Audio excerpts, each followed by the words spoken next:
Hi friends, Mahanadi சீரியலில் இன்றைக்கி நாளைக்கான எபிசோடு பார்க்கலாம். புதுசாக பார்க்குறவங்களா இருந்தால் சப்ஸ்கிரைப் பண்ணிக்கோங்க, லைக்கு ஹைப்பு கொடுத்து விடுங்க. வாங்க வீடியோக்குள்ளே பார்க்கலாம். நேற்றுக்கு எபிசோடு இதில் முடிச்சிருப்பாங்கன்றது பார்த்திங்கன்னா, சாரதா கங்கா வந்து பாப்பாவை பார்க்குறதுக்கு வீட்டுக்கு வந்திருப்பாங்க, விஜய் வீட்டுக்கு. அங்கே வந்து விஜய் வந்து முகம் தூக்கி வச்சுக்கிட்டே தான் இருப்பார். இவங்க வந்தது பிடிக்காத மாதிரி தான் இருப்பார். அவங்கள வந்து தனியாக கூப்பிட்டு நான் அவங்கக்கிட்ட கொஞ்சம் பேசணும் அப்படின்ற மாதிரி தான் தனியாக போய் நிற்பாங்க. அப்புறம் சாரதா வந்து நேற்றுக்கு மாப்பிள்ளை வந்து பாப்பாவை கூட்டின்னு வந்து விட்டதை பற்றி என்கிட்ட சொன்னார். எனக்கு ரொம்பவே கஷ்டமாக போயிடுச்சு. அதனால தான் பாப்பா எப்படி இருக்கிறான்னு பார்க்கறதுக்காக நாங்கள் வந்தோம் மாப்பிள்ள அப்படின்னு சொன்னதுக்கு, நீங்கள் வர்றது போகிறது எனக்கு ஒன்றும் பிரச்சனை கிடையாது, ஆனால் எல்லாத்துக்குமே நான் தான் பிரச்சனைன்னு உங்கள் பொண்ணு சொல்கிறாளே, அதுக்கு என்ன காரணம் அப்படின்னு சொன்னதுக்கு, இல்லை ஆல்ரெடி எங்கள் வீட்டில் வந்து அவள் சண்டை போட்டுட்டு வந்தா, அந்த பிரச்சனை அந்த கோவத்தை தான் உங்ககிட்ட காமிச்சிருப்பான்னு நினைக்கிறேன். அதுக்கு இல்லைங்க அத்தை, இப்போது அவன் நான் செய்கிற வேலை அத்தனையுமே வந்து என்னால் தான் அவளுக்கு தடைப்படுதுன்னு நினைக்கிறேன். அவள் இப்போ ஒரு மாப்பிள்ளை பார்த்தது கூட அது கூட என்னால் தான் வந்து அவளுக்கு நான் தடுக்குது. அதனால தான் எனக்கு கல்யாணம் நடக்க மாட்டேங்குது அப்படின்றா. இப்போ எல்லாமே என்னை வந்து அவள் தொந்தரவாக தான் பார்க்குறா, ஒரு வெறுக்கிறா என்ன.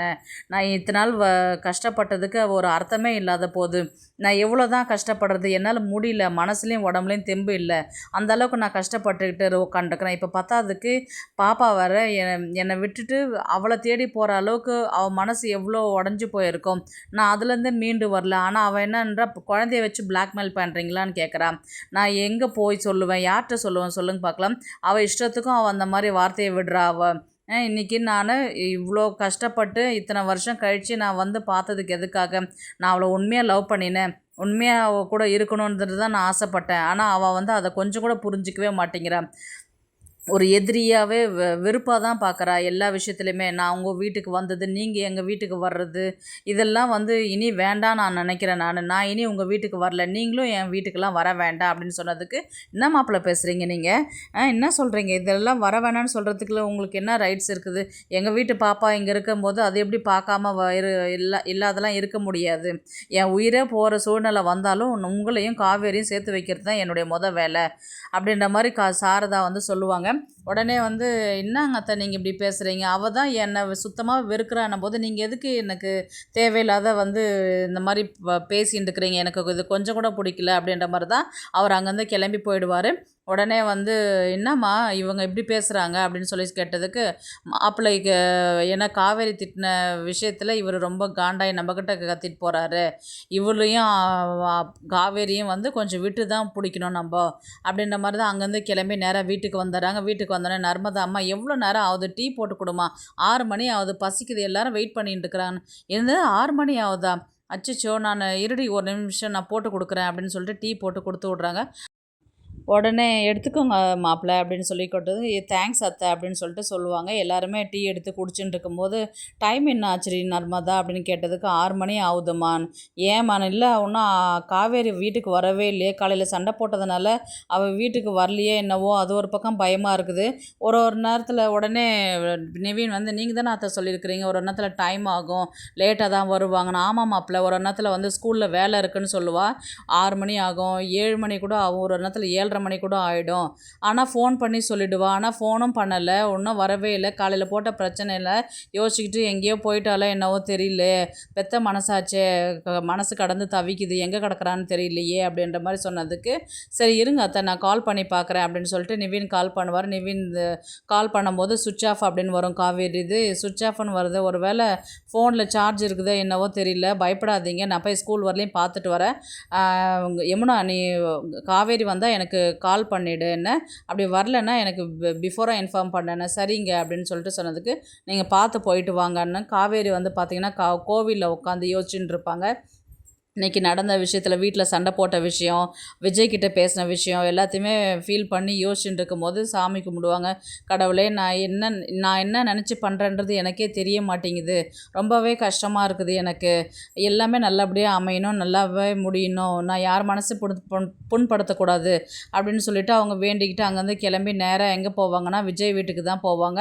விஜய் வீட்டில் வந்து பார்த்திங்கன்னா ராதா வந்து, எதுக்கு இங்கே வர, நில்லுடி அங்கே அப்படின்ற மாதிரி தான் வந்து அவங்க சொல்லுவாங்க. இல்லை பாப்பாவை பார்த்துட்டு போகலான்னு வந்தேன். நீ எதுக்கு பாப்பா பார்க்க போகிற, என் தம்பியை கல்யாணம் பண்ணிக்க சொன்னால் கல்யாணம் பண்ணிக்க மாட்டேன்னு சொல்லிட்டேன், அப்புறம் எதுக்கு நீ பாப்பா பார்க்குறதுக்கு மட்டும் வர, நீ முதல்ல இங்கேருந்து வீட்டை விட்டு வெளியில் போ அப்படின்னு சொன்னதுக்கு, சோமு வந்து, என்ன ராதா பண்ணுற, தெரிஞ்சுதான் செய்கிறியா நீ, என்ன வேலை தப்பு வேலை பண்ணிட்டு இருக்கிற, அது எதுவாக இருந்தாலும் இது பேசுகிற நேரம் கிடையாது, வாய் மூடிட்டு இரு, வெளியில் போகிற வரலையும் நீ எதுவும் பேசக்கூடாது சரியா? அப்பா அதுக்கு இல்லைப்பா, நீ எதுவும் பேசாத, போனா போ அப்படின்னு சொன்னதுக்கு அவங்க ராதா கிளம்பி உள்ளார போயிடுவாங்க. உடனே காவேரி நீ போம்மா, பாப்பா மேலே தான் இருக்கிறா. சரி தாத்தா, தேங்க்ஸ் தாத்தா அப்படின்னு சொல்லிட்டு அவங்க காவேரி மேலே போகும்போது பாப்பா கிட்ட வந்து பேசின்னு இருப்பாங்க. ஏன் அம்மு நீ சொல்லாத கொள்ளாதெல்லாம் வீட்டை விட்டு வெளியில் வர, அது மாதிரிலாம் வரக்கூடாது என்ன அப்படின்னு சொன்னதுக்கு, நான் உங்ககிட்ட ஒன்று சொல்லணும் மிஸ் அப்படின்னு. என்னடா சொல்லு அப்படின்னு. இல்லை நீங்கள் எங்கள் அப்பாவை கல்யாணம் பண்ணிக்க மாட்டேன்னு சொல்லிட்டு சொன்னாங்க. ஏன் கல்யாணம் பண்ணிக்க மாட்டீங்கன்னு சொல்லிட்டு கேட்குறதுக்காக தான் நான் வீட்டை விட்டு வந்தேன். யாருமே வந்து உங்கள் வீட்டுக்கு கூட்டின்னு வர மாட்டேன்னு சொல்லிட்டு சொன்னாங்க. அதனால தான் நானே வந்தேன். ஆனால் எனக்கு பாதி வழி தெரியல, அதனால அப்படியே அங்கே நின்றுட்டேன். அதுக்கப்புறம் தான் அங்கிள் கூட்டின்னு வந்தாங்க வீட்டுக்கு அப்படின்னு சொல்லும்போது இதெல்லாம் அவங்க காவேரி வந்து எல்லாத்தையுமே ஃபீல் பண்ணி ரொம்ப பாவமாக பார்க்குற மாதிரி பார்ப்பாங்க பாப்பாவை. அதெல்லாம் ஒன்றும் இல்லை அம்மு, நீ ஏன் வர அப்படின்ற மாதிரி இவங்க பேசின்னு இருக்கும்போது விஜய் வந்து கதவு திறந்து பார்க்கும்போது அவர் விஜய்க்கு வந்து பிடிக்காது. காவேரி வந்து உட்காந்து பேசின்னு இருக்குது. எதுக்கு மிஸ் நீங்கள் இங்கே வந்தீங்க? காலையில் தான் அவ்வளோ கிளியராக சொன்னீங்க, இனி நான் வந்து உங்களை டிஸ்டர்ப் பண்ண மாட்டேன் அப்படின்ற மாதிரி தானே காலையில் சொல்லிட்டு போனீங்க. இப்போ எதுக்கு இங்கே வந்தீங்க நீங்கன்னு? இல்லை பாப்பா பார்த்துட்டு போகலான்னு, என் குழந்தைய பார்த்துக்கிறது எனக்கு தெரியும், நீங்கள் தயவுசெய்து முதல்ல கிளம்புறீங்களா அப்படின்னு சொன்னதுக்கு, இல்லைங்க சார், நான் எதாவது தப்பாக பேசியிருந்தா மன்னிச்சிருங்க, ஏதோ கோவத்தில் பேசிட்டேன், மற்றபடி அம்மா இன்றைக்கி ஒரு நாள் கிளாஸ்க்கு வரலன்னும் போது எனக்கு மனசு கடந்து அடிச்சிக்கிச்சு, என்ன பண்ணுறதுனே தெரியல. அவளை பார்த்ததுக்கப்புறம் தான் என் மனசே கொஞ்சம் ஒரு நிம்மதியாக இருந்தது அப்படின்னும் போது விஜய் வந்து கொஞ்சம் ஃபீல் பண்ணி அப்படியே அமைதியாகிடுவார். நீங்கள் தானே நான் இருக்கிறத தொந்தரவாக நினைக்கிறீங்க, என் குழந்தை இருக்கிறத தொந்தரவாக நினைக்கிறீங்க, அப்புறம் எதுக்கு நீங்கள் தேவையில்லாத இங்கே வரீங்க? இப்போ இங்கே வர்றதுனால உங்களுக்கு தேவையில்லாத எங்கள் வீட்டு ஆளுங்களால் உங்களுக்கு பிரச்சனை வரும்.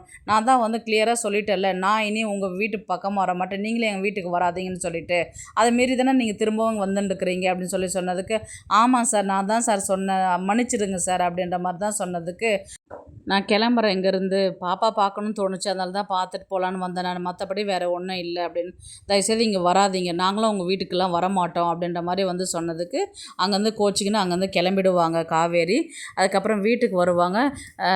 அம்மா காவேரி வந்துட்டா அப்படின்னு சொல்லிட்டு சொன்னதுக்கு, எங்கடி போனேன், ஃபோனு இப்போ சுவிட்ச் ஆஃப் பண்ணி வச்சுருக்கிறேன்னு கேட்டதுக்கு, ஃபோனில் வந்து சார்ஜ் இல்லை, அதனால் சுவிட்ச் ஆஃப் ஆகிட்ருக்கோம் அப்படின்னு சொல்லிட்டு அவங்க கவனிக்கவே இல்லை அப்படின்ற மாதிரியும் சொல்லுவாங்க. அதுக்கப்புறம் வீட்டுக்குள்ளே வரும்போது, வரேன்னா ஒரு வேறு யார்கிட்டயாவது ஃபோன் பண்ணியாவது சொல்லணும் இல்லையா அப்படின்ற மாதிரி தான் வந்து சாரதா கேட்பாங்க. சரி உள்ளார வா அப்படின்ற மாதிரி சொல்லும்போது இவங்க, நான் காலையில் பேசுனதுக்கு சாரிம்மா அப்படின்ற மாதிரி கேட்டதுக்கு, அதெல்லாம் ஒன்றும் இல்லடி, காஃபி குடிக்கிறியா அப்படின்னு கேட்டதுக்கு, குடிக்கிறேன், போட்டுன்னு வா அப்படின்ற மாதிரி சொல்லுவாங்க. இவங்க போட்டுன்னு வந்து இது பண்ணுவாங்க. இவங்க ட்ரெஸ் சேஞ்ச் பண்ணிவிட்டு கட்டில் மேலே தான் உட்காந்து யோசிப்பாங்க. நம்ம பாப்பா பேசுனதை வந்து யோசிச்சு பார்ப்பாங்க. பாப்பா என்ன சொல்லியிருப்பான்றது பார்த்தீங்கன்னா, எனக்கு வந்து நான் சின்ன வயசுலேருந்து அம்மாவை பார்த்ததில்ல, என் கூட அம்மா இருந்ததில்லை, ஆனால் எனக்கு உங்களை பார்க்கும்போது வந்து எனக்கு அம்மா கிட்ட இருக்கிற மாதிரி தான் ஒரு ஃபீல் இருக்குது அப்படின்னும் போது, இதெல்லாம் யோசித்து பார்க்கும்போது ஒரு குழந்தை இந்த அளவுக்கு ஏங்கி போயிருக்கிறான்னும் போது அதுக்கு நம்ம முழு காரணமே நம்ம தான். நம்ம எந்த அளவுக்கு பழகியிருந்தாக்கா இந்த அளவுக்கு அவள் ஃபீல் பண்ணி பேசுவாள், அதனால தான் நான் வீட்டு விட்டே வந்திருக்கிறா அப்படின்ற மாதிரி தான் வந்து இவங்க காவேரி வந்து யோசிச்சு பார்ப்பாங்க. அதுக்கப்புறம் வந்து பார்த்திங்கன்னா இவங்க விஜய்க்கு வந்து கால் பண்ணலாமா வேணாமான்னு யோசிச்சுட்டே இருப்பாங்க. அதுக்கப்புறம் மறுபடியும் கால் பண்ணி, நான் உங்ககிட்ட கொஞ்சம் பேசணும், நீங்கள் ஃப்ரீயாக இருக்கிறீங்களா அப்படின்ற மாதிரி தான் விஜய்க்கு கால் பண்ணுவாங்க. சொல்லுங்கள் அப்படின்ற மாதிரி. இல்லை, நான் எதனா தப்பாக பேசியிருந்தேன், சாரி அப்படின்ற மாதிரி சொன்னதுக்கு, அதுதான் நான் மன்னிச்சிட்டேன் இல்லைங்க மிஸ், இப்போ எதுக்கு நீங்கள் தேவையில்லாத கால் பண்ணுறீங்க, இந்த விஷயம் சொல்கிறதுக்காக கால் பண்ணீங்க நீங்கள் அப்படின்னு சொல்லி கேட்டதுக்கு, அதுக்கு இல்லைங்க சார், இந்த மாதிரி பாப்பா வந்து ரொம்ப ஃபீல் பண்ணுறா, என் பிள்ளைய பார்த்துக்கிறதுக்கு எனக்கு தெரியுங்க, நீங்கள் உங்கள் வேலையை பார்த்துக்கோங்க அப்படின்ற மாதிரி தான் சொன்னதுக்கு, இனி வந்து நீங்கள் இங்கே வீட்டு பக்கம் வராதிங்க, நானும் இந்த வீட்டுக்கு வரல, நான் இந்த ஊரை விட்டே போகலான்ட்டுருக்கிறேன் நான் அப்படின்னு சொல்லும்போது, என்னங்க நீங்கள் இப்படியெல்லாம் சொல்கிறீங்க, ஒரு சின்ன விஷயத்துக்காகவா நீங்கள் ஊரை விட்டு போகிறீங்க அப்படின்னு சொல்லும்போது, எதுங்க சின்ன விஷயம், நீங்கள் வந்து நான் டார்ச்சர் பண்ணுறேன், என் குழந்தைய வச்சு நான் ப்ளேம் பண்ணுறேன், என் குழந்தைய வச்சு நான் என் குழந்தைய வச்சு பிளாக்மெயில் பண்ணுறேன்னு இதெல்லாம் சொல்கிறீங்க, இதெல்லாம் கேட்கும்போது எனக்கு எவ்வளோ கஷ்டமாக இருக்குதுன்றது தெரியுங்களா? உடனே பேசிட்டு விஜய் வந்து கட் பண்ணிவிடுவார். என்ன இவர் இவ்வளோ கோவப்படுறாரு அப்படின்ற மாதிரி யோசிச்சுக்கிட்டு, ஊரை விட்டுலாம் வேறு போகிறேன்னு சொல்கிறாங்களே, அம்முவை நம்ம எப்படி பார்க்குறது மறுபடியும், இப்போது என்ன தான் வழி, எனக்கு ஒன்றுமே புரியலையே, குழப்பமாக இருக்குது. இப்போ அம்மா எல்லோரும் சொல்கிற மாதிரி நம்ம விஜயை கல்யாணம் பண்ணிக்கிட்டால் பாப்பா நம்ம கூட இருப்பாளா, இல்லை பாப்பா இந்த ஊரை விட்டு போயிட்டான்னா எப்படி நான் மறுபடியும் திரும்ப பாப்பா பார்க்குறது அப்படின்ற மாதிரி தான் வந்து காவேரி வந்து யோசிச்சுக்கிட்டே என்ன பண்ணுவாங்க, உட்காந்து அழ ஆரம்பிப்பாங்க. அதை வந்து சாரதா வந்து பார்ப்பாங்க. சாரதா வந்து பேசுறதுக்கு வரும்போது வந்து பார்த்திங்கன்னா எபிசோடு வந்து முடிக்கிற மாதிரி தான் இருக்கும். பார்க்கலாம் கதையை வந்து எப்படி எடுத்துகிட்டு போகிறாங்கன்றது. இந்த வீடியோ உங்களுக்கு பிடிச்சிருந்தா ப்ளீஸ் லைக் பண்ணுங்கள், ஷேர் பண்ணுங்கள், சப்ஸ்கிரைப் பண்ணுங்கள். தேங்க்ஸ் ஃபார் வாட்சிங். இந்த வீடியோ உங்களுக்கு பிடிச்சிருந்தா ஒரு லைக் போடுங்க, நம்ம சேனலை சப்ஸ்கிரைப் பண்ணுங்க.